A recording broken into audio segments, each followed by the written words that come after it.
1994 সালের কথা। আফ্রিকার এক ছোট্ট দেশ জিম্বাবুয়ে। এক শান্ত নিরিবিলি স্কুল, নাম এরিয়াল স্কুল। সব কিছু ছিল স্বাভাবিক, ঠিক যেমন হয় অন্য যে কোনো স্কুলে। কিন্তু এক দুপুরে আচমকাই ঘটে গেল এমন এক ঘটনা যা শুধু ওই স্কুলে নয়, পুরো পৃথিবীকে চমকে দেয়। প্রায় 60 জন শিশু চোখের সামনে দেখলো অজানা ও ভয়ঙ্কর কিছু। তাদের কারো কারো মতে ওটা ছিল উড়ান্ত সিলভার ডিস্ক, আবার কেউ বলল ওটা থেকে দুটো এলিয়েন নেমে এসেছিল। এই ঘটনাটি আজও এক্সপার্টদের বিভ্রান্ত করে রেখেছে, কারণ এই শিশুদের কথা একে অপরের সঙ্গে হুবহু মিলে গেছে। তারা মিথ্যা বলার বয়সে ছিল না, তাদের চোখে ছিল ভয়, বিস্ময় আর এমন কিছু দেখা যা ভাষায় বোঝানো যায় না। এই ভিডিওতে আমরা ডুব দেব এই রহস্যে। কি ঘটেছিল সেদিন, শিশুরা আসলে কি দেখেছিল, এটা কি কল্পনা ছিল নাকি সত্যি কেউ বা কিছু এসেছিল আমাদের পৃথিবীতে। চলুন শুরু করা যাক।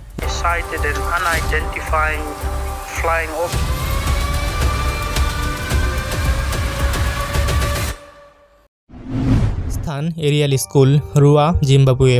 একটি শান্ত গ্রামাঞ্চলে অবস্থিত প্রাইভেট স্কুল। ছোটবেলায় দুষ্টুমি, দৌড়াদৌড়ি আর বেল বাজলেই ক্লাসে দৌড়ে যাওয়া সবই ছিল এই স্কুলে। 1994 সালের 16 সেপ্টেম্বর শুক্রবার দুপুর 10:15। স্কুলে তখন মধ্যবিরতি, ক্লাস বন্ধ, বাচ্চারা বাইরে খেলছিল। সে সময় স্কুলের শিক্ষকরা ছিলেন স্টাফ মিটিংয়ে ব্যস্ত। প্রায় 60 জনের মতো ছাত্রছাত্রী বাইরে ছিল কোনো তদারকি ছাড়াই। ঠিক তখনই ঘটে যায় সেই অবিশ্বাস্য ঘটনা। বাচ্চারা খেলছে, কেউ দৌড়াচ্ছে, কেউ গাছের নিচে বসে গল্প করছে। ঠিক তখন আকাশের দিকে তাকিয়ে থাকা এক শিশুর চিৎকার, লুক, হোয়াট ইজ দ্যাট। সবার চোখ তখন আকাশে একটা উজ্জ্বল রূপালী বস্তু নিচে নেমে আসছে। কেউ বলল এটা তো প্লেন না, কেউ বলল ড্রোন। কিন্তু 1994 সালে আফ্রিকার গ্রামে ড্রোনের অস্তিত্ব ছিল না। তারা দেখতে পেল একটা গোলাকার ডিস্ক, চকচকে সিলভার রঙের। সেটা ধীরে ধীরে স্কুলের পিছনে জঙ্গলের কাছে নেমে এলো। এরপর যা হলো তা ছিল আরও অবিশ্বাস্য। দুইটা ছোট আকৃতির প্রাণী নামলো সেই ডিস্ক থেকে। তাদের মাথা ছিল বড়, চোখ ছিল বিশাল বড় ও কালো, দেহ ছিল রোবটের মতো এবং তারা এক দৃষ্টিতে তাকিয়েছিল শিশুদের দিকে। এক শিশু বলেছিল, আমার মনে হচ্ছিল ওরা আমার মাথার ভিতর কথা বলছে। আরেকজন বলছিল, আমাকে বারবার একটা বার্তা দিচ্ছিল, তোমাদের পৃথিবী ধ্বংস হয়ে যাবে যদি তোমরা প্রকৃতির ক্ষতি করো। এগুলো শুধু ভয় পেয়ে দেওয়া ভীষণ ছিল না, বরং প্রতিটি শিশুর মনে ঢুকে গিয়েছিল একটি গভীর বার্তা।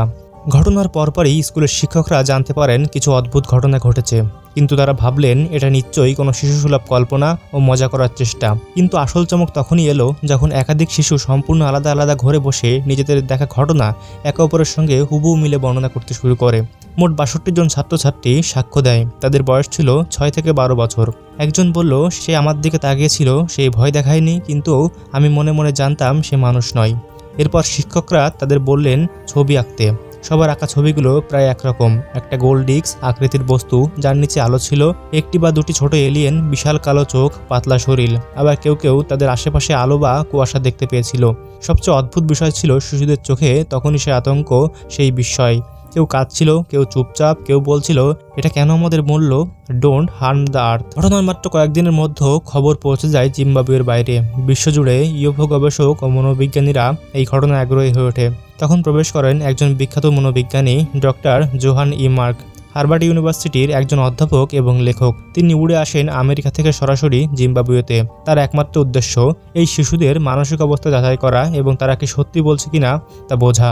ডক্টর ম্যাক প্রতিটি শিশুর সঙ্গে আলাদা আলাদা সাক্ষাৎকার নেন, কোনোরকম চাপ না দিয়ে, একেবারে বন্ধুর মতো। তিনি দেখতে পান এই শিশুদের মনে কোনো বিভ্রান্তি নেই। তারা ভয় পাচ্ছে, কিন্তু একটা নির্দিষ্ট বার্তা বোঝাতে চাচ্ছে। ডক্টর ম্যাকের ভাষায়, তারা মিথ্যা বলছে না। আমি মনে করি তারা এমন কিছু দেখেছে যা তাদের উপলব্ধির বাইরে কিন্তু বাস্তব। তাহলে প্রশ্ন হলো, এই ঘটনা কি সত্যি নাকি সবই ছিল কল্পনা? বিজ্ঞানীরা বলেছেন এটা হতে পারে ম্যাস ডিলিউশন।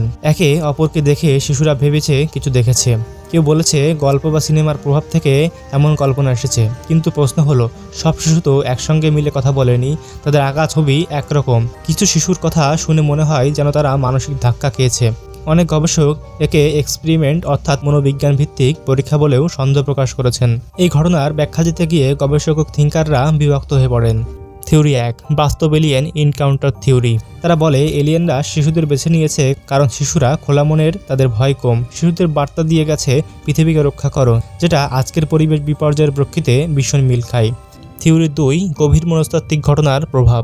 হয়তো কেউ একজন কিছু দেখেছে এবং বাকিরা তাদের বিশ্বাস করে ফেলেছে। কিন্তু এত শিশু, এত মিল, সেটা কি সত্যিই কল্পনা? থিওরি 3, সামরিক পরীক্ষার ষড়যন্ত্র থিওরি। কেউ কেউ বলে এটি ছিল কোনো সিক্রেট মিলিটারি প্রজেক্ট, হয়তো কোনো বিশেষ ধরনের ড্রোন বা মানসিক পরীক্ষার অংশ। আজও সেই ঘটনা রহস্য। না সরকার না বিজ্ঞান কেউ এর সঠিক ব্যাখ্যা দিতে পারেনি। শিশুরা আজ বড় হয়েছে, কিন্তু আজও তারা বলছে আমরা মিথ্যে বলিনি। এই ঘটনা কি প্রমাণ করে এলিয়েন আছে, নাকি আমাদের মন এখনও কিছু বুঝে উঠতে পারেনি? আপনি কি বিশ্বাস করেন তারা কি সত্যি কিছু দেখেছিল? আপনি কি ভাবছেন যদি শিশুদের জায়গায় আপনি থাকতেন তাহলে কি করতেন? কমেন্টে জানান আপনার মতামত। ভিডিওটি ভালো লাগলে লাইক দিন, বন্ধুদের সাথে শেয়ার করতে ভুলবেন না। আর এরকম ভিডিও আরও দেখতে চাইলে সাবস্ক্রাইব করুন আর হারিয়ে যান অজানা জগতে।